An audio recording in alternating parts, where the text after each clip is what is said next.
Xitoy doiralari Uyg'urlarni zərlik yığını orqali o'ldirishni davomlashtirmoqda.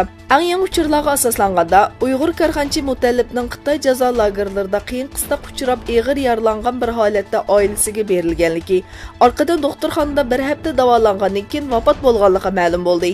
Bu yil 36 yoshga kirgan mutallib Kaliforniyadagi bir universitetda boshqarish kasbida magistrlikni bitirgandan keyin vatan xalqiga xizmat qilish orzusi bilan Sharqiy Turkistonga qaytib ketgan. Xitoy Turkiyada panohlanayotgan Uyg'ur savdogarni qaytarib berishni talab qildi. Buningdan burun Miraj şirketiga tava bo'lgan va Urumchining o'xshash bo'lmagan joylariga tarqalgan Miraj restoranining mas'ullari va 200 ta xodimning tutib ketilganligi, bu donliq restoranning ba'zi paychiklarining chet elga chiqib ketganligi xabar qilingan edi. Ma'lumotlarga asoslanganda, Miraj restoranining qurg'uvchilaridan biri donliq savdogar Kerem Mahmud 2018-yil 1-noyabr qo'lga olingan va Istanbul Beniklich qaytarib olish markaziga qamalgan. Xitoy tarafning Turkiyadan Kerem Mahmudni qaytarib berishni talab qilganligi bildirildi.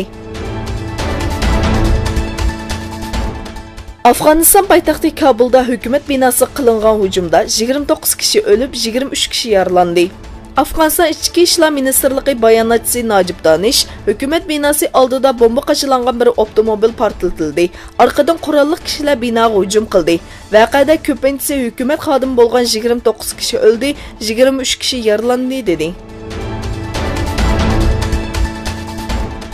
Xitoyning Uyg'urlarga turli dafsanchiliklarni qilayotgan yig'ilish lageri dunyoning yana bir tarafdan falastinliklarni qon yig'iltayotgan Isroiliyaga ulgu bo'ldi.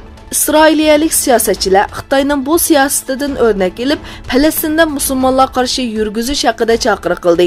İsrailiyada hokimiyat beshidagi Likud guruhi partiyasidan Orgin Hazan Xitoyning oz sonliq musulmon Uyg'urlar uchun qurgan qaysi tarbiyalash lagerlarini terrorlikqa qarshi turish kurash vositasi deb qarabmoqda va Beyjonning terrorizmga qarshi turishda to'g'ri yo'l topganligini aqildi.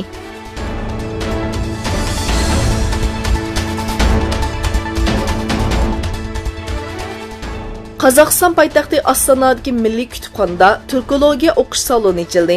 Qozog'iston prezidenti Nursulton Nazarboyev tashabbus qilgan turk madaniyati o'tmishdan hozirgacha qurilishi doirasida ochilgan bu salonning ochilish murosimiga Qozog'iston madaniyat va tantarbiya ministri Arslonbek Muhammadoli va Turkiyaning Ostonadagi bosh elchixonasining ma'rif maslahatchisi Abdulmutallib Chatin boshchiligida nurg'un turkolog va mehmonlar qatnashdi.